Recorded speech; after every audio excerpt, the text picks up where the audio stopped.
Hey there, everybody. Chief Meteorologist Tim Buckley with you. Hopefully you're doing okay on this Tuesday afternoon. Wanted to chat with you for a couple of minutes about our winter weather potential going into the upcoming weekend. Right now, we're still in the early planning stages here, but already have enough concern that we want to let you know about it. And part of the reason that I do have concern is it looks like this is going to be a big storm for a large number of people. In fact, it's probably going to affect all of North Carolina. A lot of times when we have a winter system, there's some sort of missing ingredient. Maybe you don't have enough moisture. Maybe you don't have enough cold air. In this case, we do have a lot of cold air on the way, and it will be locking in for the duration of the storm. That's number one.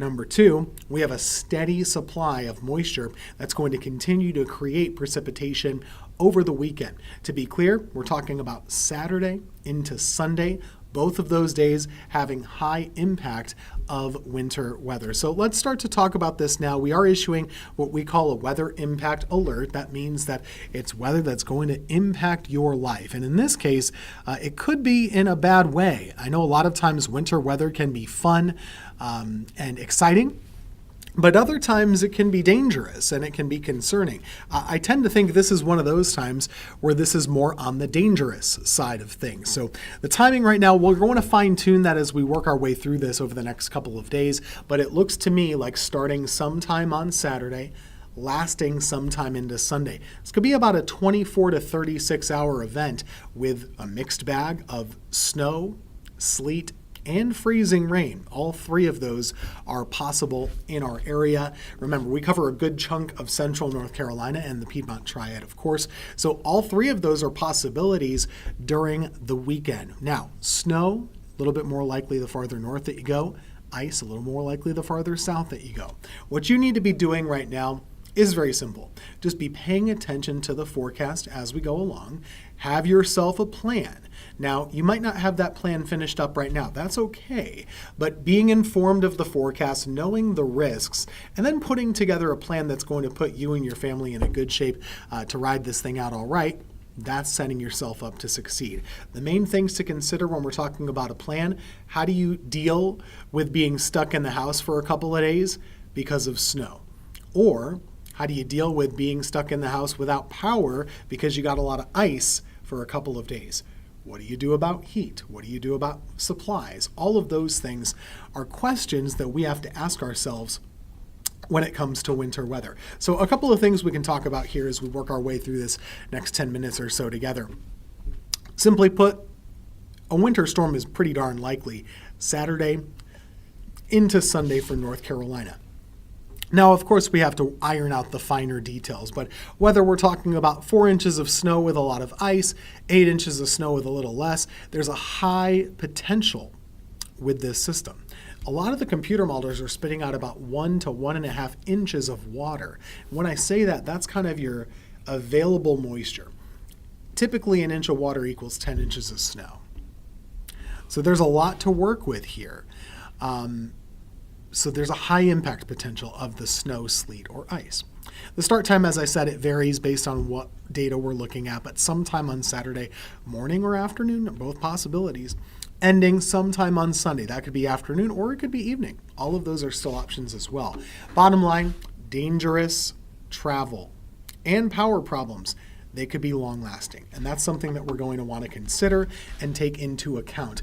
The main impacts here, we're talking about getting stuck at home, getting stuck on the roads, or not having power when we have really cold weather coming our way going into next week. It is still early in the game, but it's not too early when we talk about winter weather forecasting in the Carolinas, but really anywhere in the country. We like to kind of remind ourselves that there are thresholds and times that we should talk about. So if you're a week to 10 days away, you're not going to talk about much and this thing could fizzle out. Once you get into that 5 to 7 day range, which is kind of where we are now, is it trending more or less likely? More or less likely. And I'm pretty sure we answered that question. At this point, it's trending more likely that we are going to have a winter storm. Now, what are the types of storms that we could have? You can get a snowstorm, you can get a sleet storm, an ice storm. All of those are a little different, and sometimes you get a combination of multiple types. That's kind of where we are now in the process and where we'll go from here. And then in the closest time range, 3 days out, 1 to 2 days out, that's when we're going to put out the snow maps, the ice maps, and give you all those details that you want to know and go hour by hour with the forecast. But right now, we're really kind of narrowing down how likely it is and what we're talking about in terms of who gets sleet, snow, or ice. And right now in our area, I think that's still pretty hard to say. I can show you a couple of different computer models just as a guide. These are not to be taken much more seriously than that. It's mostly just a guide.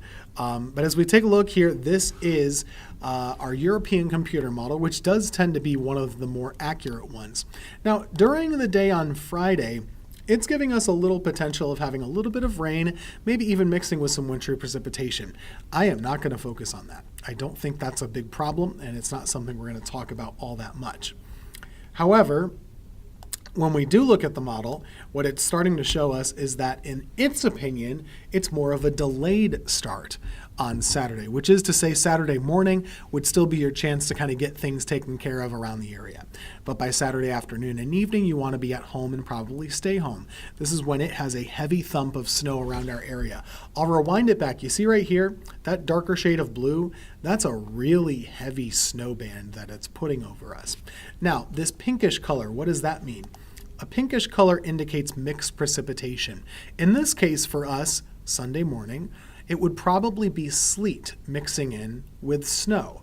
Mixed bag of snow and sleet across the area. So that's something to keep in mind as a possibility. When you get sleet introduced to snow, it makes it a little icier. It weighs it down a little bit more and compacts it a little bit. That makes it more difficult to get big, fluffy totals. Now, farther south, this model doesn't break it down. This could be where the freezing rain is. So we're still figuring out how far north does the sleet reach, how far north does the ice reach. Those are still options on the table right now for us. And then here, this keeps it going until about midnight on Monday before winding it down Monday morning. So really, we might still need to edit the timing a little bit going into Monday, the first half of the day anyway. And really, we're looking at travel impacts sticking around after that as well. So that's option number one. And boy, are there many more than just two options. But here's another possibility. If we look at our American computer model, the GFS, this has a similar look. It starts it around the middle of the day on Saturday. It gives us a very heavy thump of snow through Saturday afternoon and evening and into the overnight hours. Here's early Sunday morning. It has the snow continuing to fall very heavily around the area, and then lasting into Sunday afternoon and evening before slowly winding it down Monday night into early next week. Now at that point, the storm is winding down. It might not totally be over, but we're getting close enough to saying goodbye to it. So you can see what I mean. It's a very long duration winter storm. Typically these things are in and out on a day. This is not really the way that this one looks for us. Instead, it looks like it would be a long duration event and probably has some very high impacts for our area, whether it be heavy snow, heavy ice, or somewhere in between. This is a quick first glance at our area, but I do think impacts from snow, impacts to travel, and impacts to power are trending up into the high category. Now, if we're lucky enough to avoid some of the ice problem, and that stays to our south, we could maybe lower the power concern.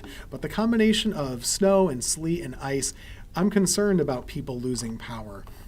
And so I think you should be ready for that. So these are all options that we're going to have to narrow down for you over the next couple of days. And of course, we're going to be working around the clock to do that. But this is just kind of a first opportunity to raise your awareness and letting you know what's going on behind the scenes, that we're watching it for you. We're keeping an eye on this for you, and we're going to keep you prepared as we go throughout the next couple of days. So thanks for being here with us. I'm going to leave you with some updated radar images right now. Obviously a pretty nice day, but this is going to be what we're tracking across the area over the next several days. Be safe.